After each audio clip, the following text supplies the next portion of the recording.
BBC تقرنيا دحر إسراء دقايق كجمريو نكتكتاتلنا نعدم.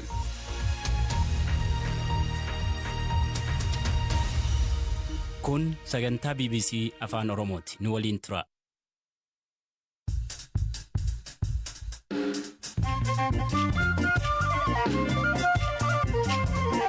Yooyaa malee yooyaa dhaggeeffattoota raadiyoo BBC Afaan Oromoo nu dhiyaadha bakka nu dhaggeeffachuu jirtan cufaatti sagantaan keen am jalqaba.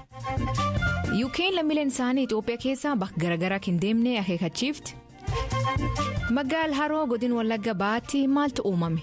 Manni walitti bu'ee isaa booda lubbuun namoota hedduutti darbee qabeenyi baay'eetti barbadaa'ee hin saamamee makiinaa. Dhalatuu Itoophiyaa bulchiinsa Koloraadotti dorgomaa jirtu dubbifne. Mana maree bulchiinsa ani keessa jiraadhu keessatti teessoo argachuun karaan itti sagalee lammiilee Itoophiyaa dhageessisu akka ta'e amana. Deemokiraatonni waan barbaanu nu guutaa hin jiran. Kanaaf oduu dabalataan waliin tura an asli galgaloo.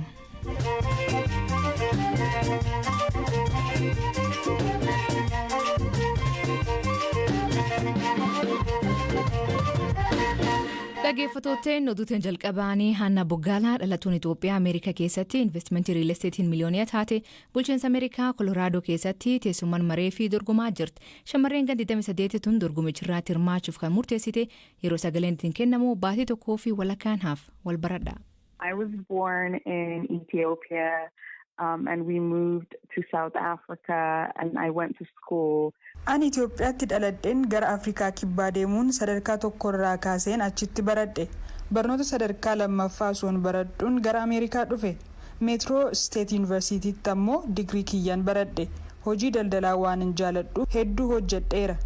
Denveritti miseensa boordii College of Business Administrationidha. Ameerikaatti ammoo itti gaafatamtuu faayinaansii guumii siivikii lammiilee Itoophiyaati. Dhimma hawaasummaa lammiilee Itoophiyaa ilaallatu irratti hojjechuun na gammachiisa. Duulli mana maree magaalaa Chicaagoo erga jalqabamee amma waggaa tokko darbeera. Kanneen magaalattii keessatti dorgoman keessaa kan anaan bakka bu'u hin argamne. Kanaaf lammiilee Itoophiyaa fi hawaasa gurraacha biroo bakka bu'uun dorgomuuf murteesse. Dorgommicha irratti hirmaachuuf kanan murteesses yeroon sagaleen itti kennamu baatiin tokkoo fi walakkaan erga hafeedha. Mana maree bulchiinsa ani keessa jiraadhu keessatti teessoo argachuun karaan itti sagalee lammiilee Itoophiyaa dhageessisu akka ta'e amana. Deemokiraatonni waan barbaanu nu guutaa hin jiran. Dhimma keenya akka haasofnuuf nutis teessoo argachuu qabna. Mana marichatti sagaleen keenya dhagahamuu qaba. Filannoo sadaasa dhufu taasifamu irratti dorgomaan dhalataa Afrikaa fi baqataan keessa hin jiru. Hawaasni keenya akka dorgomu yoo barbaadame marii keessatti hirmaachuu qaba. Sagaleen lammiilee Itoophiyaa tolaan kan kennamu miti. Ergaa jedhu dabarsuun fedha. Asittis ta'e Itoophiyaatti yaadni keenya dhagahamuu qaba. Dhimmoota murteessoo ta'an irratti yeroo sagaleen kennamu barcuma duraa irra akka teenyuun barbaada. Sagaleen meeshaa bittaaf gurgurtaa ta'uu hin qabu. Kaayyoon teessoo mana mareef ittiin dorgomu sadan keessaa gatii madaalawaa mana jireenyaa dhiyeessuu, daldaltoonni xixiqqoo baajata mootummaan federaalaa ramadeef akka argatan gochuu fi eegumsa nageenya hawaasaati. Another thing that we're lacking is in small businesses. We need more outreach programs.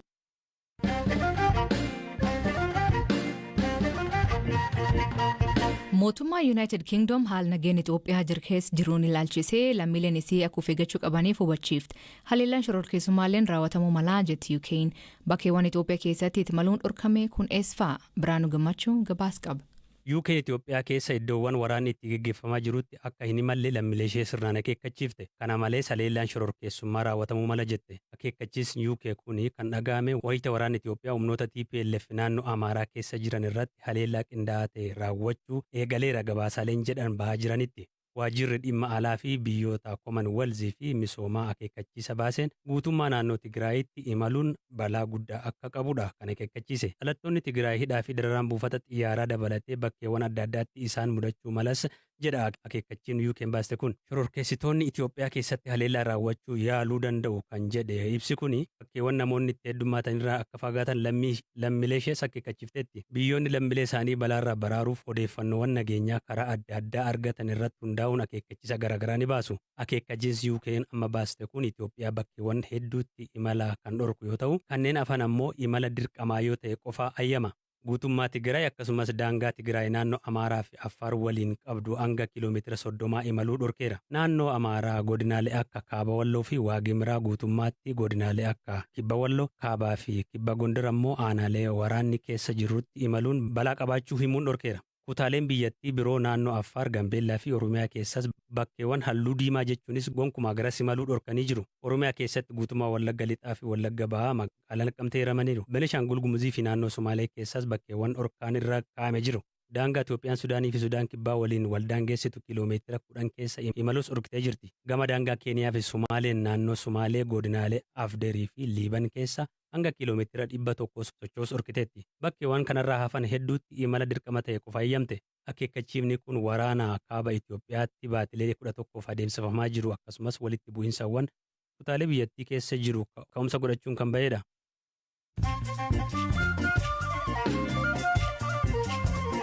Dhaggeeffattootteen oduu gaggabaabaa addunyaa isaanii dhiyeessaa jalqabaanii manni murtii olaanaa mootummoota gamtoomanii waldhibdee Keenyaaf Soomaaliyaa galaan Hindii irratti dhugaa Soomaaliyaaf murteesse. Keenyaan duraanuu ilaalchi mana murtichaa sirrii mitii jechuun murtee isaanii akka hin fudhanne beeksiftee turte. Biyyooti kun lamaan lafa kiiloomeetira 100,000 ka gaazii qab jedhanii yaadan irratti wal dhaban. Eddie Jaakuu ka jecha Naazir Jaman namoota hedduurratti raawwate jala baay'ee irraa umrii 101tti addunyaa tanirra boqote. Jaakuun yeroo baay'ee jala miliqee umrii isa guutuu nagaa fi arjummaa deeggaraa ture. Jecha nam tokkollee hin jibbu jibbii dhukkuboonni diina kee balleessee ammosillee balleesse jechuun beekama. Neepaal keessatti balaan konkolaataa lubbuu namoota 28 galaafattee lubbuu nama hedduu madeessite. Sabab karaa hamaa fi konkolaatiin laalamnee fi balaan konkolaataa biitan keessatti beekama. Namoonni du'an kun hedduun isaanii ayyaana amantaa kabajanii manneen isaaniitti galuuf deeman.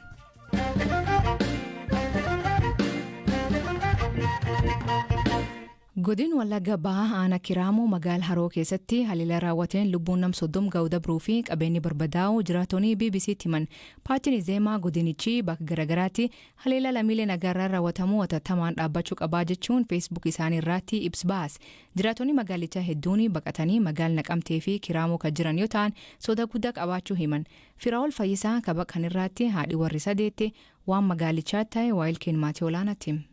Haaratti wanti ta'ee namatti dhume bakka wanti jiru hin jiru mana tokkooti nama 10 nama 9 du'e sakaan mana bananii mana qollofanii mana keessa ooshu.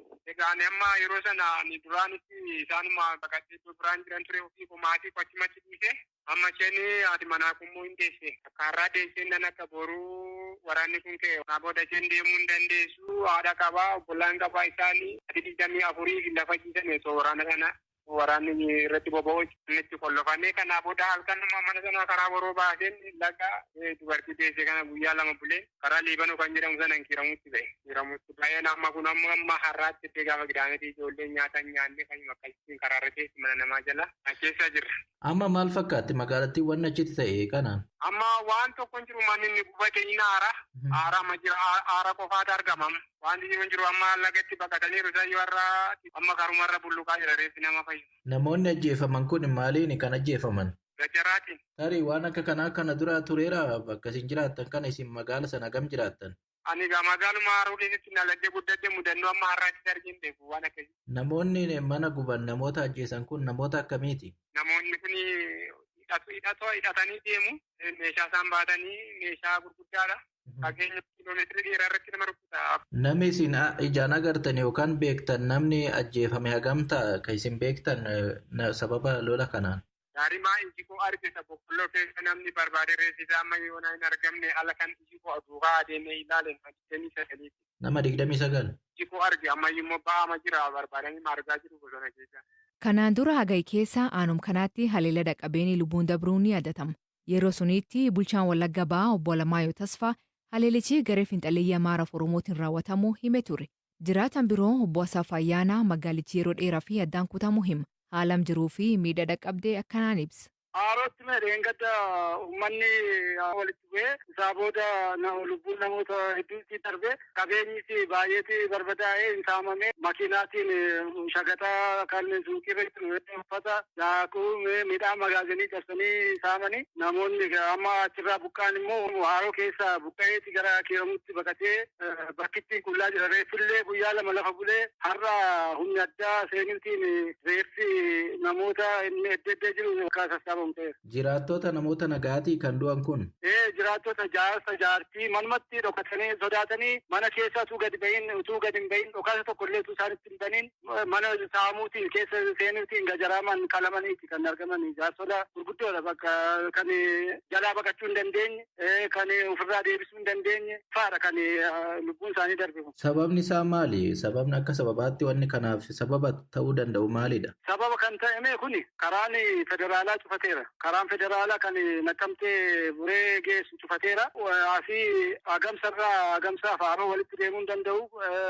Gara Naqqamteetti naannoo uummanni Oromoo socho'uu hin danda'u. Karaa cufaniiru. Qaamni kanatti falalaatu hin argamne amma hangarraatti jechuudha. Dura uummata Oromoo wajjin walumaa galanii sirraanii jiraachaa turanii.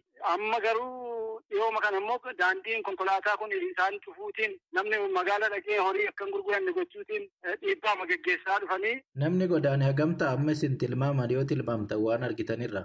Namni godaane akka tilmaama kootti naannoo 4,500 gadi hin ta'u hin tilmaaman. Tole baay'ee galatoomaa. Ishii galatoomaa sinis. Bulchaa aanaa Kiraamoo obbo Destatikii baay'isaa taatee uummanni mataan kan qulqulleeffachuuf irra deebiin bilbilee fi argachuu hin dandeenye. Akkasumas itti gaafatama paartii badhaadhinaa aanichaatti bilbilee nu jala hin kaafne. Kan malee dhimma kanaatti ta'ee qulqulleeffachuu fi itti gaafatama kominikeeshinii Wallagga Bahaa itti bilbilee akka istuudiyoo seen kanaatti walga'ii irra akka jiru nutti hime. Dhaggeeffattoonni dhimma kan bal'inaan bor irratti hojjannee isiniif dhiyeessina.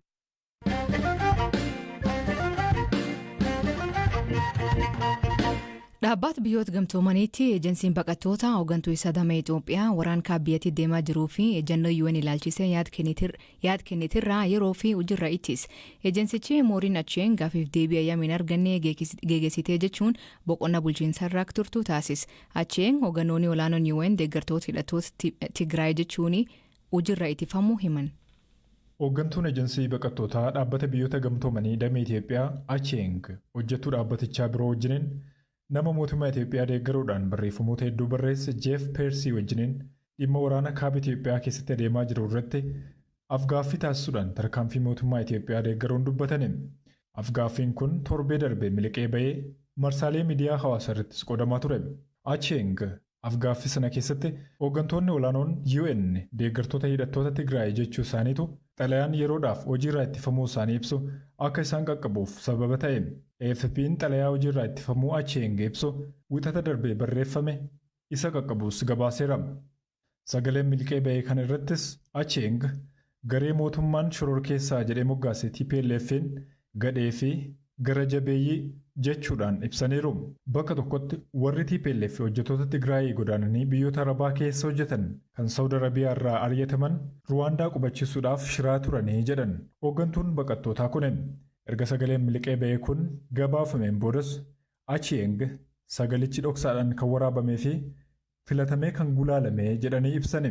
Ta'us afgaaffii sana keessatti hirmaattonni mariin isaanii waraabamaa jiraachuu ifatti mari'achaa turani.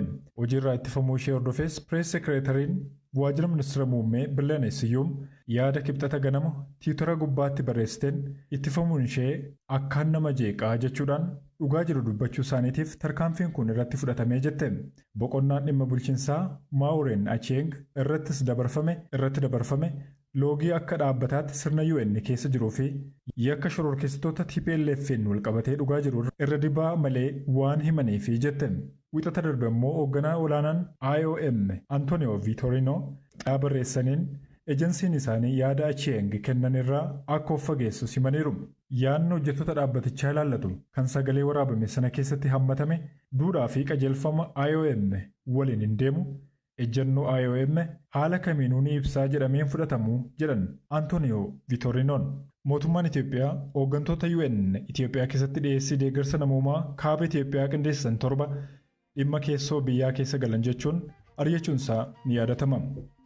Dhaggeeffattootteen sagantaan har'aa ganumaa nu waliin turuu keessaniif ulfaadha isaniin jenna. Mammaansi galgala kanaa namduu gorsiin dhaqqabu nambat gorsiin danda'u hiikan isa maanii koomentii keessatti nu beeksisa.